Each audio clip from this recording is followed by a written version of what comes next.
आप सबसे निवेदन है हमारे चैनल को लाइक शेयर सब्सक्राइब करना ना भूलें। तो चलिए शुरू करते हैं आज की कहानी। राशि ने पानी पिया और सब कुछ बताने लगी कि उसने शॉपिंग पर क्या क्या लिया था।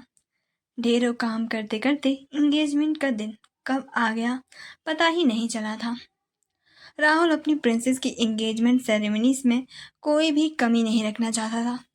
उसने राशि के मेकअप के लिए मुंबई की सबसे फेमस मेकअप आर्टिस्ट को अपनी प्रिंसेस के लिए मेकअप के लिए बुलाया था, यहाँ तक कि वो डेकोरेशन का सारा काम खुद ही देख रहा था और इसमें आर्यन भी उसकी मदद कर रहा था। सुबह सुबह ही उस पूरा परिवार ओबरा मेंशन आ गया था। सबसे पहले सभी ने नाश्ता किया और उसके बाद सभी लोग अपने अपने काम पर जुट गए थे। राहुल और आर्यन बाहर की डेकोरेशन देख रहे थे, वहीं कियान और अर्नब को कार्टिंग को देखने का काम दिया गया था, क्योंकि राहुल अपनी प्रिंसेस की एंगेजमेंट में कोई भी गड़बड़ नहीं चाहता था।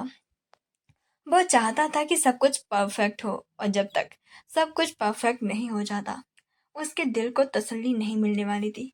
कुछ घंटों बाद राशि ड्रेसिंग टेबल के सामने चेयर पर बिल्कुल तैयार बैठी थी। उसने गोल्डन कलर का स्लीवलेस बॉल गाउन, चेहरे पर मेकअप और कानों में उसी ड्रेस से मैचिंग इयररिंग्स पहने थे। एक हाथ में डायमंड का रिंग ब्रेसलेट, उसके बालों को पीछे ले जाकर उसका जूड़ा बनाया गया था, जिसके ऊपर डायमंड की एसेसरीज लगी हुई थी। कुल मिलाकर राशि बेहद ज्यादा खूबसूरत लग रही थी। राशि ने अपनी नजरें उठाकर सामने चीजों में से खुद को देखा तो शर्म से उसकी पलकें अपने आप ही झुक गई थी। उसके होठों पर हल्की सी मुस्कुराहट आ गई थी। वहीं एक कमरे में जहां ज्ञान और सृष्टि थे, सृष्टि ने party wear bridal prior work net French grape gown पहना हुआ था, जिसमें उसकी बॉडी बिल्कुल भी शो नहीं हो रही थी।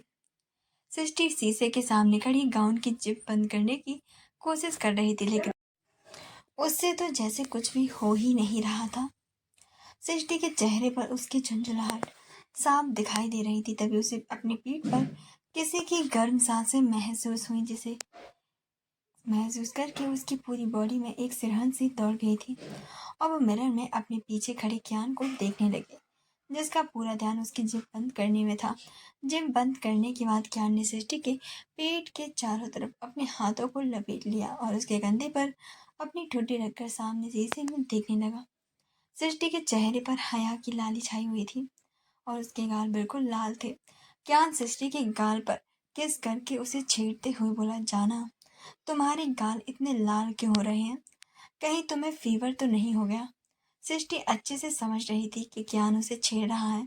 अब सृष्टि ये तो बोल नहीं सकती थी कि उसे शर्म आ रही है, इसीलिए बात बनाते हुए बोली, ऐसा तो कुछ भी नहीं है, वह तो बस गर्मी की वजह से।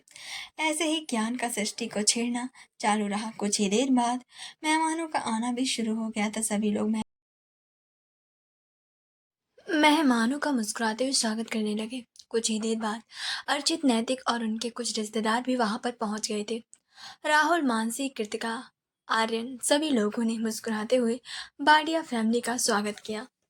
मानसी ने पहले ही बता दिया था कि अर्चित की माँ कोई और नहीं बल्कि नताशा है, और वह नहीं चाहती थी कि वह शादी के किसी भी फंक्शन में शामिल हो, और नैतिक ने भी उसकी बात मान ली थी। वो और अर्चित खुद भी नहीं चाहते थे कि नताशा शामिल हो, क्योंकि वह कुछ ना कुछ करके प्रॉब्लम जरूर क्रिएट करती, जैसे कि उसकी शुरू से ही आदत थी। अर्चित ने नीचे झुककर सभी बड़ों का पैर छुए। सभी लोगों ने मुस्कुराते हुए उसे आशीर्वाद दिया और सभी लोग अंदर आए। पूरा hall white and blue colour के कॉम्बिनेशन में डेकोरेट किया गया था। अर्चित अपने दोस्तों के साथ बातें कर रहा था, तभी राशि की और उसकी फ्रेंड और सृष्टि की एक साथ एंट्री हुई। सभी लोगों की नज़र राशि और सृष्टि पर ही जाकर टिक सी गई थी, क्योंकि दोनों ही बेहद खूबसूरत लग रही थी। राशि अपनी फ्रेंड के साथ नीचे आई।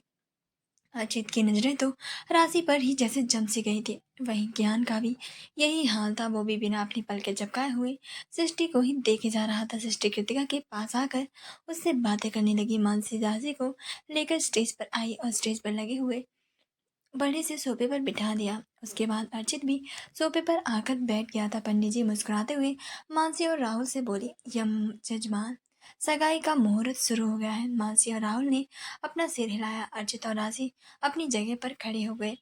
सुरभि और आस्था अंगूठी की थाली लेकर स्टेज पर आई। सुरभि ने राशि को और आस्था ने अर्चित को अंगूठी दी। राशि और अर्चित ने मुस्कुराकर एक दूसरे को देखा। अर्चित ने राशि का एक हाथ अपने हाथ में लिया, उसकी अंगुली में अंगूठी पहना दी। उसकी अंगूठी पहनाते ही पूरा हॉल अचानक से तालियों की गड़गड़ाहट से गूंज उठा था। राशि के होठों पर यह देखकर बड़ी सी मुस्कुराहट आ गई थी। उसके बाद राशि ने अर्चित को अंगूठी पहनाई। एक बार फिर से पूरा हॉल तालियों की गड़गड़ाहट में गूंज उठा था।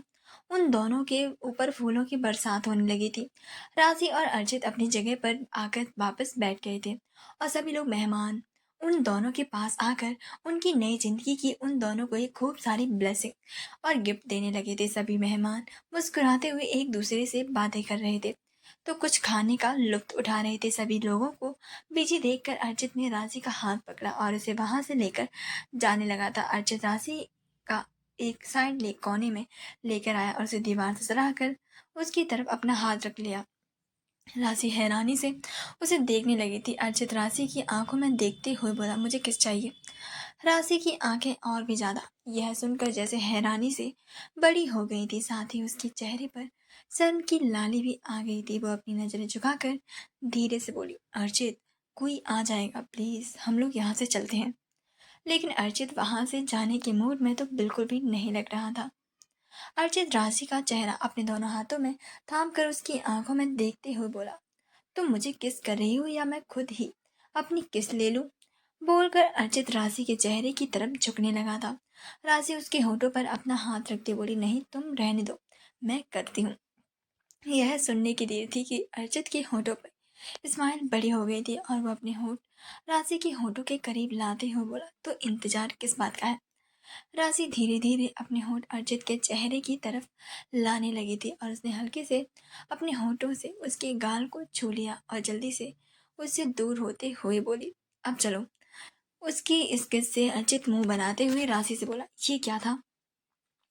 जब तक तुम मुझे अपने होठों को छूते हुए होठों पर किस नहीं करती, मैं नहीं जाने वाला और ना मैं तुम्हें जाने दूंगा। बोलकर अर्चित अर्चित ने राशि की कमर को पकड़कर अपने करीब कर लिया था। राशि ने अपनी आंखें बंद करके एक गहरी सांस ली और हल्के से अपने होठों से उसके होठों को छू लिया। अर्चित के होठों पर सेटिस्फेक्शन भरी मुस्कुराहट आ गई और वो राशि का हाथ पकड़कर वापस से स्टेज पर पड़े सोफे पर जाकर बैठ गया। कुछ देर बाद एंगेजमेंट सेरेमनी खत्म हो गई और सभी लोग अपने अपने घर वापस चले गए थे। आज का कार्यक्रम बहुत अच्छे से निपट गया था और कोई भी गड़बड़ नहीं हुई थी। इससे राहुल बहुत ही ज़्यादा खुश था और बाकी परिवार वाले भी। अगली सुबह गोइंग का मिला। HR कॉलेज सृष्टि अपने क्लासरूम में बेंच पर बैठी थी। जब से उसके सामने अलीना की सच्चाई आई थी तब से उसने किसी को भी अपना फ्रेंड बनाना नहीं बनाया था। सृष्टि कई महीनों से कॉलेज भी नहीं गई थी, इसीलिए उसे पता था कि उसके बायोलॉजी प्रोफेसर कॉलेज छोड़कर चले गए हैं और उनकी जगह आज कोई दूसरे प्रोफेसर आने वाले थे। सभी बच्चे क्लासरूम में बैठे एक दूसरे से बातें कर रहे थे और कुछ अपनी बुक और नोट्स बुक निकाल कर बैठे थे। सृष्टि की टेबल पर उसकी बुक खुली हुई थी, वो बड़े ध्यान से उसे पढ़ रही थी। तभी क्लासरूम में प्रोफेसर की एंट्री हुई। लड़कियां तो प्रोफेसर को देखकर मुस्कुराने लगी थी क्योंकि न्यू प्रोफेसर उनकी बहुत ही ज़्यादा हैंडसम थे और उनकी एज भी काफ़ी यंग थी। लेकिन प्रोफेसर की नज़र सामने वाली सीट पर बैठी सृष्टि पर टिक गई थी। प्रोफेसर ने मुस्कुराते हुए अपना इंट्रोडक्शन दिया और क्लास स्टार्ट कर दी, लेकिन उनकी नज़रें सृष्टि पर ही टिकी हुई थी। सृष्टि की अचानक से ऐसा महसूस हुआ जैसे कि उसे कोई देख रहा था और उसने अपना सर उठाकर सामने देखा तो प्रोफेसर ने जल्दी से अपनी नजरें उस पर से हटा ली थी और सामने बोर्ड को देखने लगा था। सृष्टि भी अपना बहन समझकर वापस से स्टडी पर ध्यान देने लगी थी। वैसे तो सृष्टि नीट का फॉर्म भरना चाहती थी, लेकिन इस साल की फॉर्म भरने की डेट निकल गई थी, इसीलिए वो BSc करके उसके बाद MBBS का कोर्स करने वाली थी। उसका सपना डॉक्टर बनने का था, जिसे वह हर हालत में पूरा करना चाहती थी। कुछ घंटों बाद बेल बज गई थी और प्रोफेसर गुस्से में क्लास से बाहर निकल गए थे, लेकिन जाते वक्त भी उनकी नज़र सृष्टि पर ही टिकी हुई थी। सृष्टि को बार बार ऐसा महसूस हो रहा था जैसे उसे कोई देख रहा है, लेकिन जैसे ही वो अपनी नज़रें उठाकर देखती तो उसे वहां पर कोई भी दिखाई नहीं देता। ऐसे ही कुछ दिन और बीत गए। अब तो सृष्टि को हर जगह ऐसा ही महसूस होने लगा था, जैसे कि कोई उस पर नज़र रखे हुए है। लेकिन कौन, ये उसे नहीं पता था, और जब तक वह खुद ही श्योर नहीं थी उसने यह बात किसी को भी और को भी नहीं बताई थी। एक दिन कॉलेज की छुट्टी होने के बाद सृष्टि अपने क्लासरूम से बाहर निकल रही थी कि तभी किसी ने उसका हाथ पकड़कर अपनी तरफ खींचा। सृष्टि एकदम से घबरा गई और उसने सामने देखा तो सामने उसके बायोलॉजी प्रोफेसर खड़े हुए थे। सृष्टि हैरानी से अपने सामने खड़े प्रोफेसर को देखते हुए बोली, सर आप यहाँ? प्रोफेसर ने कोई जवाब नहीं दिया और सृष्टि का हाथ पकड़कर उसे खींचते हुए कॉलेज के पीछे वाले गेट से बाहर ले जाने लगे। सृष्टि अपना हाथ छुड़ाने की कोशिश कर रही थी और गुस्से में बोल रही थी, सर मेरा हाथ छोड़िए, ये आप क्या कर रहे हैं? प्रोफेसर ने सृष्टि को दीवार से सटाकर खड़ा कर दिया था और उसकी आंखों में देखते बोला, सृष्टि आई लव यू। मैंने जब से तुम्हें देखा है तुम्हारा दीवाना बन गया हूँ।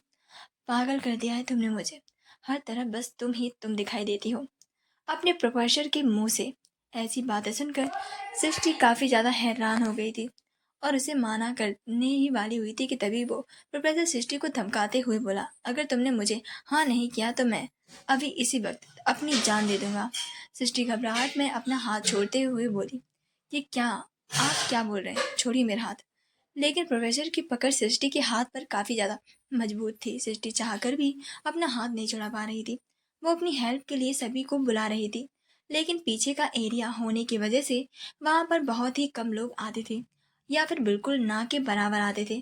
प्रोफेसर सृष्टि की कमर को पकड़कर उसके गाल पर अपना हाथ रखते हुए पागलपन से बोले, बोलो ना कि तुम मुझसे प्यार करती हो। तभी अचानक से हवा में उड़ती हुई गोली आई और प्रोफेसर की पीठ को पार करते हुए उनके सीने में जाकर घुस गई थी। प्रोफेसर अपने सीने पर हाथ रखकर वहीं पर जमीन पर लुढ़क गया था। उसका पूरा सीना खून से लथपथ हो गया था। सृष्टि प्रोफेसर को ऐसे देखकर बहुत ही ज्यादा घबरा गई थी।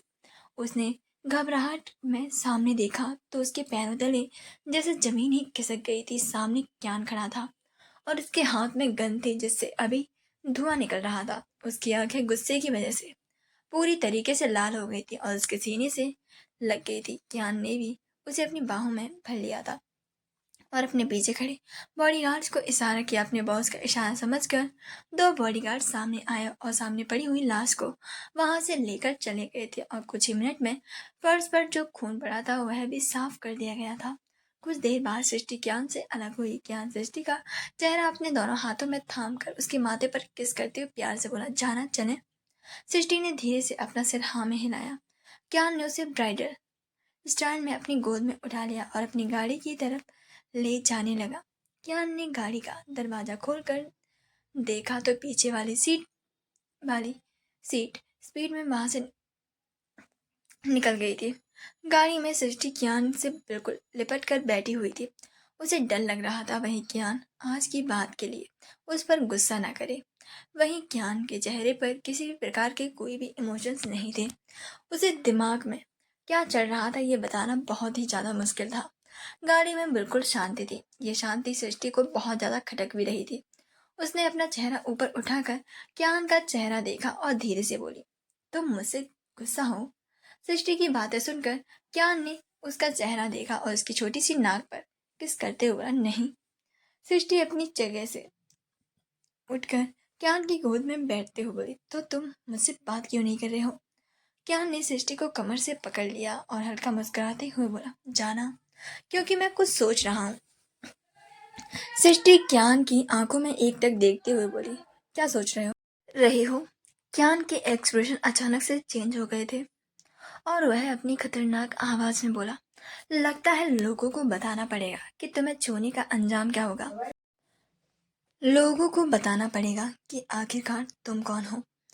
ज्ञान की खतरनाक आवाज सुनकर सृष्टि भी एक पल के लिए मानो डर से कांप गई थी और उसकी आंखों में देखते हुए डर के साथ बोली, प्लीज ऐसा कुछ मत करना, वरना तुम जानते हो।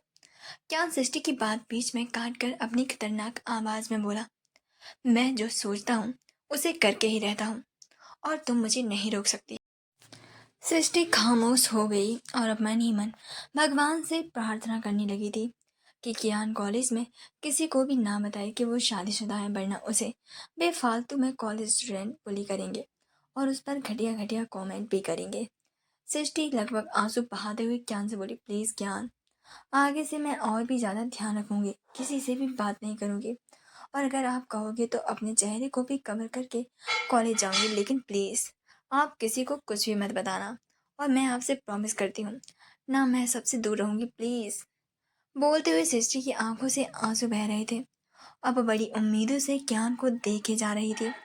सृष्टि के बहते हुए आंसू देखकर कियान का दिल पिघलने लगा और उसने सृष्टि को वापस से अपने सीने से लगा लिया और उसके आंसू साफ करते हुए बोला, जाना, पहले रोना बंद करो।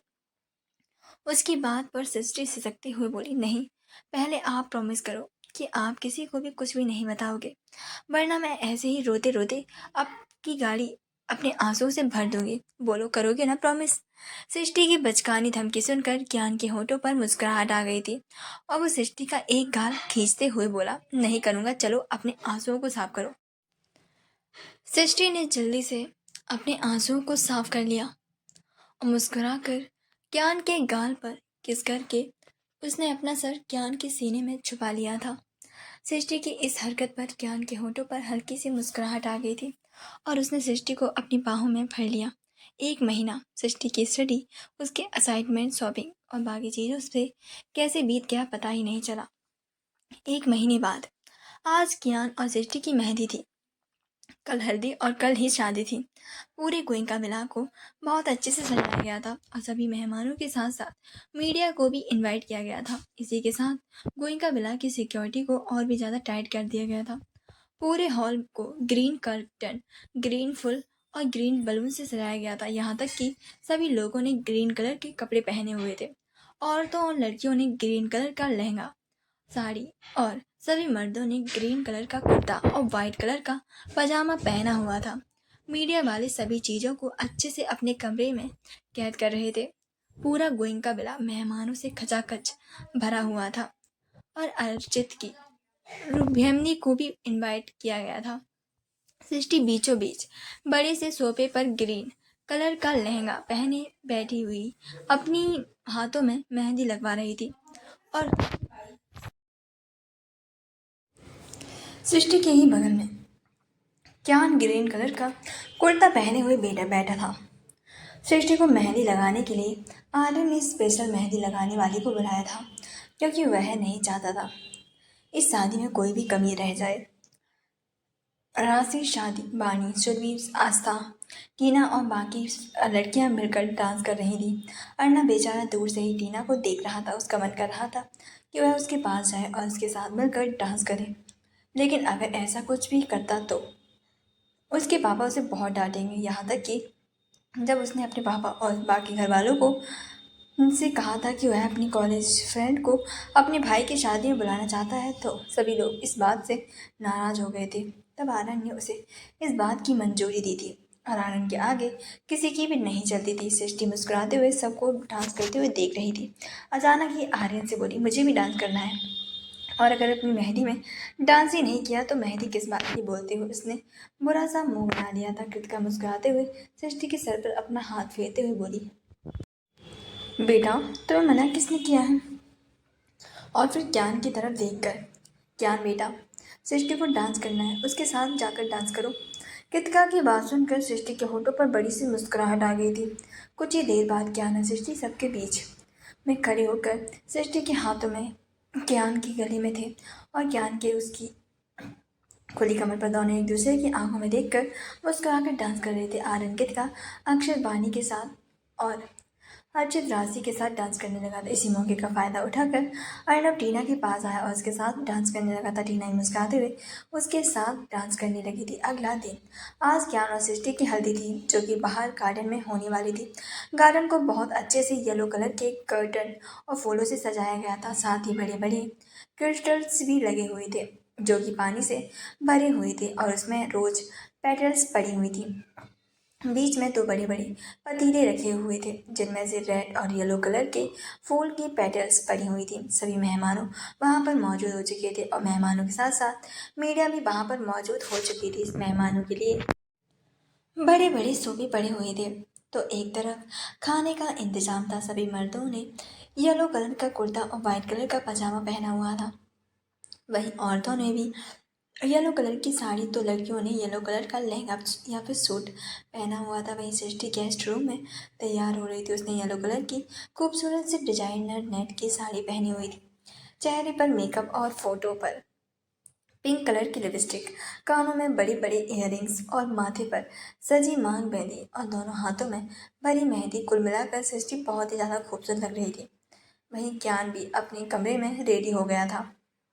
उसने येलो कलर का designer kurta with black white pajama, एक हाथ में ब्लैक कलर का धागा जो उसे कृतिका ने पहनाया था ताकि उसे नजर न लगे, जेल से सेट किए बाल और सबसे ज़्यादा अट्रैक्टिव उसकी बियर्ड। हमारा ज्ञान गोइंका भी किसी से कम नहीं लग रहा था। ज्ञान के साथ अर्नब और अर्चित और अक्षत भी खड़े हुए थे। अक्षत एक मौका नहीं छोड़ता था ज्ञान को छेड़ने का, लेकिन ज्ञान खामोश सबकी बातें सुन रहा था। ज्ञान बड़ी से पतीले में बैठा हुआ था। उसके आस पास मेहमान उसे देख रहे थे और बातें कर रहे थे। वहीं लड़कियां तो ज्ञान को देखकर अपने मन ही मन यही सोच रही थी कि काश उनकी शादी उससे ही हो जाए। सिर्फ लड़कियां ही नहीं, औरतें भी यही सब सोच रही थी। ज्ञान को ये सब झमेला देखकर बहुत ज़्यादा गुस्सा आ रहा था, लेकिन उसे कृतिका की बात तो माननी ही थी। शेरवानी पहन रखी थी जिसमें वो हमेशा की तरह ही बहुत ही ज़्यादा हैंडसम लग रहा था। आर्यन अपने बालों को सेट करता है और बिगाड़ देता। कृतिका काफ़ी टाइम से यह सब देख रही थी। जब उससे अब सब कंट्रोल नहीं हुआ तो आर्यन के पास आकर उसे चिढ़ते हुए बोली, क्या है तुम्हारा, कब से देख रही हूँ, बाल बना रहे हो या बिगाड़ रहे हो, क्या कर रहे हो। आर्यन सामने शीशे को एक तक देखते हुए कृतिका से बोला, यार वाइफी मुझे परेशान मत करो। एक तो मेरी बाल नहीं बन रहे हैं, ऊपर से मेरी हेल्प करने की बजाय तुम मुझे परेशान कर रही हो। उसकी बात सुनकर कृतिका अपनी कमर पर दोनों हाथ रखकर चिढ़ते हुए बोली, तो कौन सा तुम्हारी शादी है, मत बोलो कि तुम्हारी शादी नहीं, हमारे बेटे की है। आर्यन कृतिका को अपनी बाहों में खींचकर उसके पेट पर अपने दोनों हाथ लपेटकर उसके कंधे पर अपनी ठुंडी को रखते हुए शरारत भरे लहजे में बोला, तो क्या हुआ, अब ये कहाँ लिखा है कि एक बार शादी करके दोबारा शादी नहीं कर सकते। ज्ञान और सृष्टि के साथ साथ हम दोनों एक बार फिर से शादी कर लेंगे और उसके बाद सुहागरात भी बना लेंगे, कैसा आइडिया है। कृतिका गुस्से में आर्यन को खुद से दूर करते हुए बोली, आर्यन तुम दिन ब दिन बेशर्म का रिकॉर्ड तोड़ते ही जा रहे हो। ये नहीं कि अपने बच्चों को तैयार होने में हेल्प करो, तुम तो ये खुद की शादी की प्लानिंग कर रहे हो और सुहागरात की भी। आर्यन थोड़ी सी शर्म कर लो। आर्यन अपने बालों को वापस से क्रोम से सेट करते हुए शरारत से बोला, शर्म करने के लिए तुम हो ना, मुझे करने की क्या जरूरत है। कृतिका गुस्से में आर्यन को खोलने लगी थी और पैर पटकते हुए कमरे से बाहर चली गई थी। आर्यन शीशे में देखकर खुद को मुस्कुराया और कमरे से बाहर चला गया। वहीं सृष्टि का रूम, मुंबई की फेमस मेकअप आर्टिस्ट सृष्टि का मेकअप कर रही थी। उसके साथ साथ राशि, आस्था, सुरभि और मानसी भी चारों ही रेडी हो रही थी और चारों ही से ही एक से बढ़कर एक डिजाइनर साड़ी पहनी हुई थी। चारों ही कमाल की खूबसूरत लग रही थी। मानसी, राशि, आस्था सुरभि से बोली, मैं नीचे जा रही हूँ, कोई भी गड़बड़ मत करना। राशि मुस्कुराते मानसी से बोली, मॉम आप चिंता मत कीजिए, हम सब संभाल लेंगे। मानसी मुस्कुराते हुए कमरे से बाहर चली गई थी। मानसी नीचे आई और बाकी का काम देखने लगी थी। तभी उसकी नज़र बानी पर पड़ गई थी जो एक टोकरी में फूल भर लेकर ले जा रही थी और अक्षत उसका रास्ता टोक कर रहा था। बानी गुस्से में अक्षत से बोली, अच्छा प्लीज सामने से हटो। अक्षत अपने गाल पर हाथ रखकर शरारत से मुस्कुराते हुए बोला, पहले किस, उसके बाद ही जाने दूंगा। तभी वहां पर मानसी आ गई और बानी के हाथ से फूलों की टोकरी लेते हुए अक्षत बोले, भाई अब आप आराम से अपनी वाइफ को किस कीजिए, बोलकर मानसी मुस्कुराते हुए फूलों की टोकरी लेकर वहां से चली गई थी। वहीं बानी मुंह खोले हैरानी से मानसी को जाते हुए देख रही थी। उसने ब्लू और पिंक कलर की कॉम्बिनेशन में खूबसूरत लहंगा, साड़ी, उसके साथ मैचिंग ज्वेलरी, दोनों हाथों में मेहंदी और उसमें मैचिंग चूड़ियाँ, कानों में बड़ी बड़ी झुमके और हाथ माथे में मांग मेहंदी और चेहरे पर मेकअप। कुल मिलाकर बानी बहुत ही ज़्यादा खूबसूरत लग रही थी। अक्षर बानी के पास आकर पीछे से उसे अपनी बाहों में भरकर उसके गाल पर किस करते बोला, आई लव यू। बानी बेचारी सबसे इधर उधर देखने लगी थी कि कहीं कहीं किसी ने उसे देख तो नहीं लिया है ना, और जल्दी से अक्षत को खुद से दूर करके यहाँ से भागने लगी थी। फिर अचानक से पीछे मुड़कर मुस्कुराते बोली, आई लव यू टू। और अक्षत के होठों पर बड़ी सी मुस्कुराहट आ गई थी और वह स्टाइल में अपने बालों पर हाथ फेरने लगा था। मानसी मुस्कुराते हुए फूलों की टोकरी लेकर पहाड़ गार्डन की तरफ भी जा रही थी, तभी किसी ने झटके से उसके हाथ पकड़कर अपनी तरफ खींच लिया, जिससे फूलों की भरी टोकरी उसके और उस शख्स के ऊपर गिर गई थी। मानसी ने गुस्से में अपनी नजरें उठाकर सामने देखा तो सामने उसका पति राहुल खड़ा था। मानसी मुंह बनाते हुए राहुल से बोली, ये तुमने क्या किया? अब मुझे फिर से वापस जाना पड़ेगा। जिस पर राहुल मानसी पर मुस्कुराकर मानसी के बालों में लगे फूलों को हटाते बोला, वैसे एक बात तो बताना भूल ही गया, आज तुम बहुत ही ज़्यादा खूबसूरत लग रही हो। अपनी तारीफ सुनकर मानसी के होठों पर बड़ी सी मुस्कुराहट आ गई थी और बिना किसी की परवाह किए राहुल के गाल पर किस करते बोली, थैंक यू, लेकिन तुम भी किसी से कम नहीं लग रही हो। तुम्हें देखकर कोई भी ये कह सकता है कि तुम्हारी इतनी बड़ी बेटी भी है। राहुल ने भी मुस्कुराकर मानसी के गाल पर किस कर लिया था। फिर दोनों ही मुस्कुरा दिए थे। ज्ञान के रूम में ज्ञान शीशे के सामने बिल्कुल तैयार खड़ा हुआ था और उसके पीछे कलर की डिजाइनर शेरवानी पहनी हुई थी, गले में मोतियों का बड़ा सा माला और पैरों में पीच कलर के नागरे, और उसका दुपट्टा उसके कंधे से होते हुए उसके एक हाथ पर था और उसके सर पर पिंक कलर की पगड़ी लगी हुई थी, जिस पर डायमंड कलर का ब्रोच लगा हुआ था। चेहरे पर ग्रूम मेकअप, कुल मिलाकर ज्ञान किसी प्रिंस से कम नहीं लग रहा था। तभी ज्ञान और पानी आरती की थाल लेकर उसके कमरे में आई और ज्ञान की आरती उतार कर उसकी नज़र उतारते हुए बोली, मेरा राजा बेटा किसी की भी नज़र न लगे। अर्नब हंसते हुए कृतिका से बोला, ताई जी, भाई को जो नज़र लगाएगा भाई तो उसकी नज़रें भी गायब कर देंगे। बोलकर अर्नब हंसने लगा था और उसके साथ कृतिका और अर्चित भी मुस्कुरा दिए थे। पानी अर्नब को डांट कर प्यार से ज्ञान का माथा चूमते हुए बोली, ये तो पागल है, इसकी बातों पर अपना ध्यान मत देना, मेरे बच्चे को किसी की भी नज़र न लगे। बोलकर वानी ने मुस्कुराते हुए ज्ञान की नज़र उतारने लगी थी। सृष्टि के कमरे में सृष्टि तैयार होकर शीशे के सामने बैठी थी। लाइट पिंक कलर का ब्राइडल लहंगा, डिजाइनर ब्लाउज और उसके दुपट्टे को साड़ी के स्टाइल में पिन किया गया था। उसका सर चुन्नी से ढका हुआ था और गले में डायमंड का नेकलेस, कानों में मैचिंग इयररिंग्स, माथे पर माथा पट्टी और माथे पर लटकती हुई मांग में थी। चेहरे पर ब्राइडल मेकअप और होठों पर रेड लिपस्टिक, दोनों हाथों में रेड कलर का जूड़ा चूड़ा, उनमें बंधे हुए कलीले जो नीचे लटक रहे थे। दोनों मेहंदी से भरे हुए हाथ और दोनों हाथों में डायमंड की रिंग ब्रेसलेट। सृष्टि इतनी ज़्यादा खूबसूरत लग रही थी कि मेकअप आर्टिस्ट भी उसकी तारीफ किए बिना नहीं रह पाई थी। मेकअप आर्टिस्ट मुस्कुराते सृष्टि को, मैंने इतनी ब्राइडल का मेकअप किया है लेकिन उन्हें रेडी किए, लेकिन आज से पहले कोई भी इतना खूबसूरत नहीं लगा जितना कि आप लग रही हैं।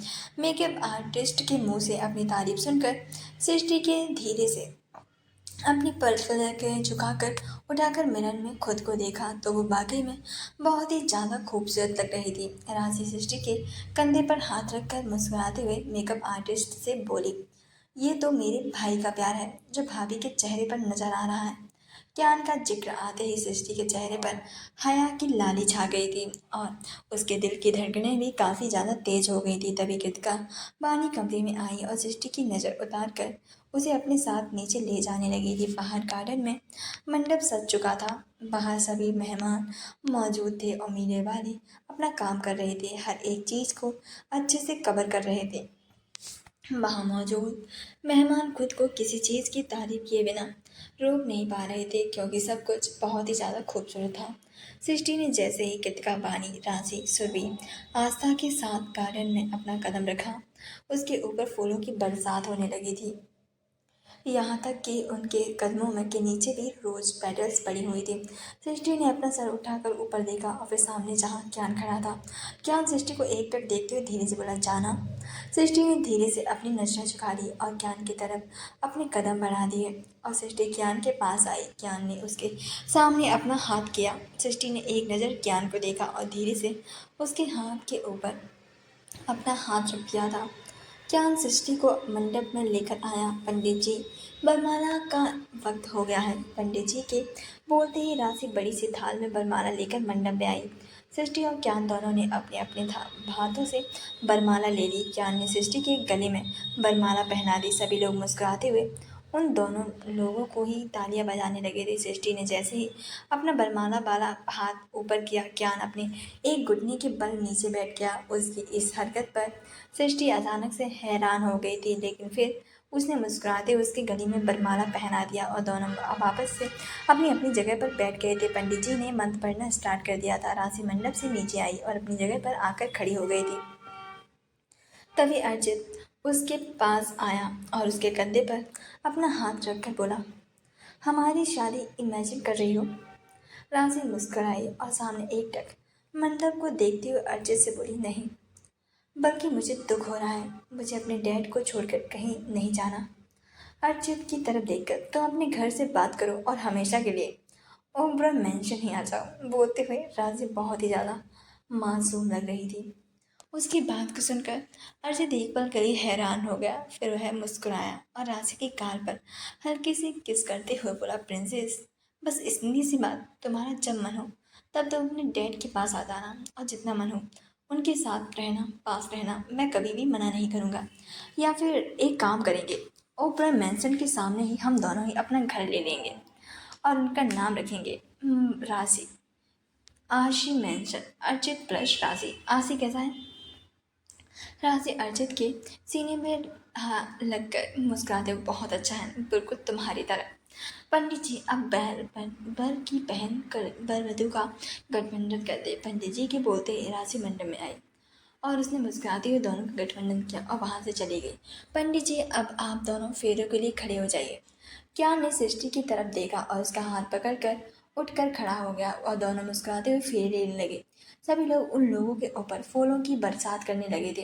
पहला वचन यह कन्या वर से कहती है, यदि आप कभी तीर्थ यात्रा को जाओ तो मुझे भी अपने संग लेकर जाना। कोई व्रत, उपवास अथवा अन्य कार्यक्रम आप करें तो आज की भी भांति भी मुझे अपने भाग में अवश्य स्थान दें। यदि आप इसे स्वीकार करते हैं तो मैं आपके भाव में आना अस्वीकार करती हूँ। दूसरा वचन, कन्यावर से दूसरा वचन मांगती है कि जिस प्रकार आप अपने माता पिता का सम्मान करते हैं उसी प्रकार मेरे माता पिता के सम्मान करें तथा कुटुंब की मर्यादा के अनुसार धर्मानुसार करते हुए ईश्वर भक्ति बने रहें। तो मैं आपकी शुद्ध मान जाऊँ। चौथा वचन, कन्या चौथा वचन ये मांगती है कि अब आप घर परिवार की चिंता से पूर्णतः मुक्त थे। अब जबकि आप विवाह बंधन में बनने जा रहे हैं तो भविष्य में परिवार की समस्त आवश्यकताओं की पूर्ति का दायित्व आपके कंधे पर है। यदि आप इस बार को बहन करने की प्रतीक्षा करें तो मैं आपके आह्वान में आ सकती हूँ। पांचवा वचन, इस वचन में कन्या कहती है जो है ये आखिरी फेरा है। इसके बाद आप लोग जन्म जमांतर के लिए आयु सातवां वचन, अंतिम वचन के रूप में कन्या ये वर मांगती है कि आप पराई स्त्रियों को माता के सामने समान समझेंगे और पति पत्नी के आपसी प्रेम के मध्य अन्य किसी को भागीदारी ना बनाएंगे। यदि आप ये वचन मुझे देते हो तो ही मैं आपके भागमान में आना स्वीकार करती हूँ।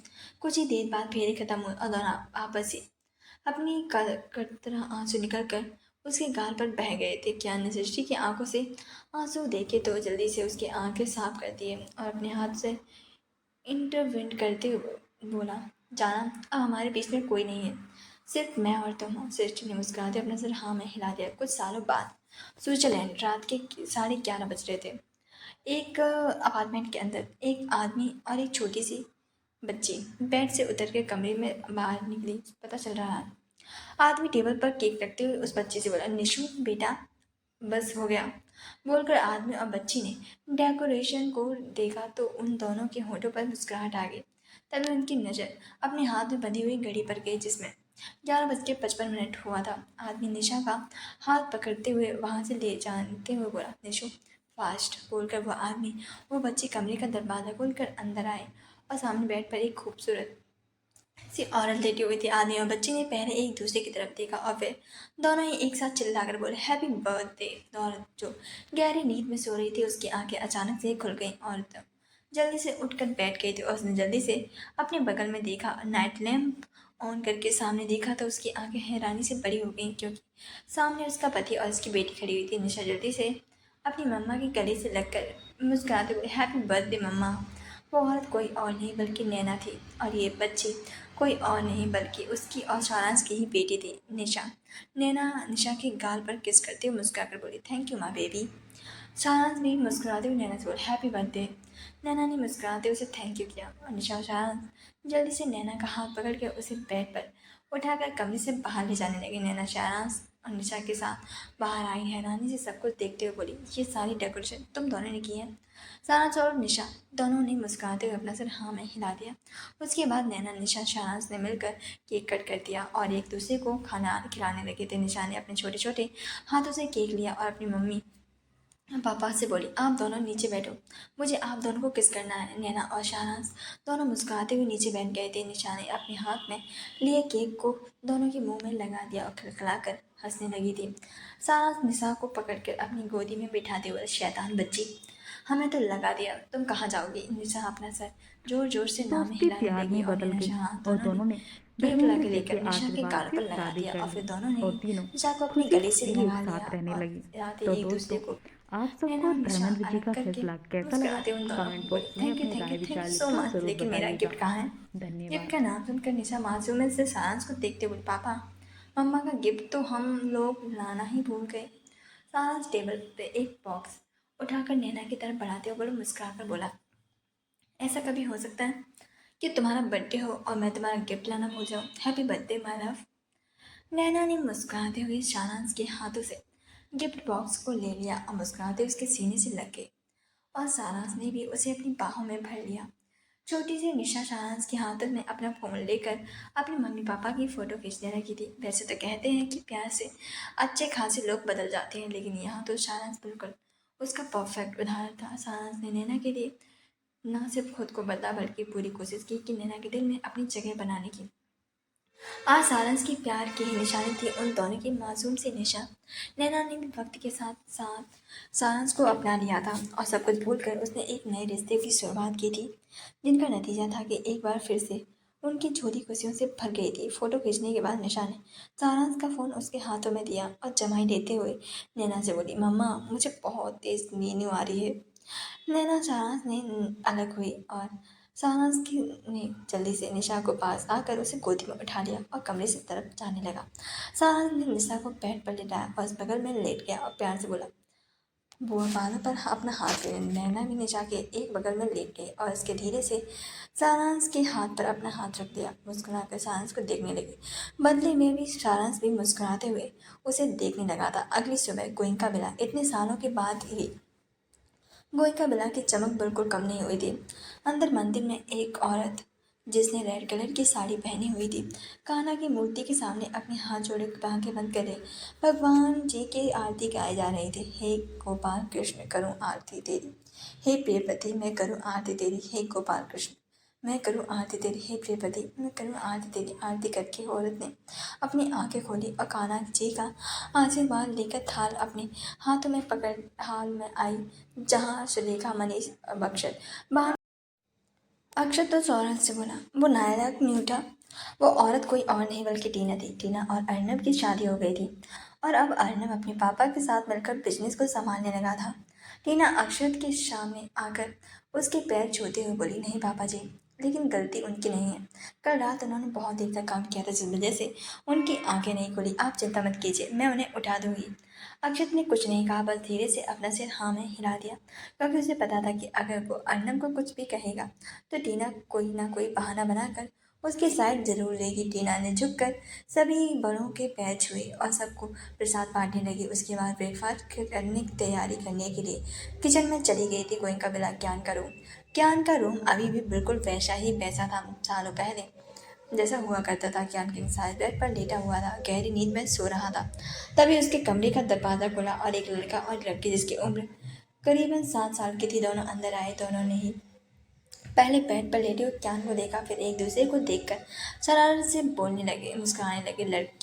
लड़का दबे पैर बेड के पास आने लगे और फिर अचानक से बेड पर लेटे ज्ञान के ऊपर बड़ी तेजी से कूद पड़े। ज्ञान जो गहरी नींद में सो रहा था, अचानक से हुई हरकत से हड़बड़ाकर उठकर बैठ गया। वो दोनों बच्चे एक दूसरे को हाई फाई देखकर खिलखिलाकर हुए हंसने लगे थे।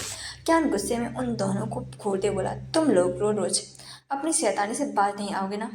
लड़की लड़की की तरफ पॉइंट करते हुए क्यान से बोली, मैंने नहीं किया, क्रेयॉन्स ने किया। क्रेयॉन्स गुस्से में वैष्णवी को घूरते बोला, मोटी, मैंने तुझे कितनी बार कहा है कि मुझे भैया बोला कर। वैष्णवी अपनी आंखें छोटी छोटी करके क्रेयॉन्स को घूरते हुए बोली, क्यों, मैं भी आपको क्यों बोलूँ भाई। क्रेयॉन्स गुस्से में आई रोल करते हुए वैष्णवी बोली, क्योंकि मैं तुझसे 10 सेकंड बड़ा हूँ। वैष्णवी अपनी कमर पर हाथ रखकर एटीट्यूड में बोली, तुम मुझसे नहीं बल्कि मैं तुझसे बड़ी हूँ, वह भी 5 सेकंड। बोलकर वैष्णवी क्रेयॉन्स को अपनी नाक पर अंगूठा रखकर चिढ़ाने लगी थी। क्रेयॉन्स ने गुस्से में वैष्णवी की चोटी पकड़कर खींच दिया था। वैष्णवी ने गुस्से में क्रेयॉन्स के मुंह पर एक मुक्का मार दिया था। वो दोनों ही भाई बहन किसी दुश्मन की तरह आपस में लड़ने लगे थे और जोर जोर से चिल्लाने लगे थे। क्रेयॉन गुस्से में उन दोनों को अलग करके घूरते हुए बोला, सुबह सुबह मेरी नींद खराब करके अब तुम दोनों लड़ने का ड्रामा बंद करो। तुम दोनों ने अपना होमवर्क किया। वैष्णवी मासूमियत से क्रेयॉन को देखते बोली, मैं तो अपना होमवर्क करते ही जा रही थी, लेकिन मेरे हाथ में चोट लग गई। बोलकर वैष्णवी क्यान के सामने अपने छोटे आंसू बहाने लगी। यह देखकर क्रेयॉन्स वैष्णवी को चिढ़ाते हुए बोला, आज मैं मम्मा को कॉल करके बताऊंगा कि तुमने अपना होमवर्क नहीं किया, फिर मम्मा तुम्हारी अच्छी सी क्लास लेगी। बोलकर क्रेयॉन्स वैष्णवी को चिढ़ाते हुए बेड से उठकर कमरे से बाहर भाग गया था। वैष्णवी क्यान को धमकाते हुए बोली, और मैं भी मम्मा को बोल दूंगी कि अपना आपने मेरा होमवर्क नहीं करवाया। बोलकर वैष्णवी बेड से उठकर वहां से जाने लगी थी कि तभी ज्ञान ने उसका हाथ पकड़ लिया और उसे गोद में बिठाकर उसे मस्का लगाते हुए बोला, परी, तुम तो जानती हो ना कि तुम्हारी मम्मा से मुझे कितना डर लगता है, कि तुम्हें अच्छा लगेगा कि तुम्हारी मम्मा तुम्हारे पापा को डांटेगी। हम दोनों एक काम करते हैं ना, तुम जल्दी से अपने होम नोटबुक लेकर आओ, मैं जल्दी से तुम्हारा होमवर्क करवा देता हूँ। वैष्णवी मुस्कुराते हुए ज्ञान से बोली, ओके, लेकिन आधे से ज़्यादा आप करोगे और मैं थोड़ा सा करूँगी। ज्ञान अपना सर हिलाते हुए बोले, हाँ मेरी दादी अम्मा, जाओ। वैष्णवी मुस्कुराते बेड से उतर कर कमरे से बाहर भाग गई। ज्ञान अपने माथे पर हाथ रखते हुए खुद से बोला, 10 दिनों में इन्होंने मेरा जीना हराम कर दिया, पता नहीं जाना तुम कब आओगे। बोलकर ज्ञान बेड से उठकर वॉशरूम में चला गया। तो आगे सोचते प्लीज़ सब्सक्राइब जरूर करें। Thank you so much.